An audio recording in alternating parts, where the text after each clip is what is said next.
My name is Leo Andrade. I'm a recent graduate of Circuit Stream's Game Developer Bootcamp. I was in the October 2022 cohort, and I'm here to tell you that I couldn't recommend that program any more than I do. It was a very intense 6 months, don't get me wrong. A lot of work, a lot of assignments, a lot of projects, but all of the content was extremely relevant and extremely beneficial for myself. At the end of the course, we had a pitch day where we get to show off our projects to partners, to hiring partners that come to the event. And for me, it ended up resulting in a full-time job opportunity that I now have.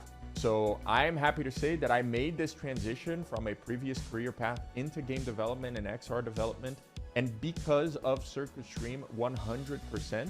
And of course, because of the work that I put in during those 6 months, I was able to get this job that I now have. So if you're thinking about making a career path, change, if you're thinking about going a different way than you are now, I couldn't recommend the Game Development Bootcamp any more than I do now.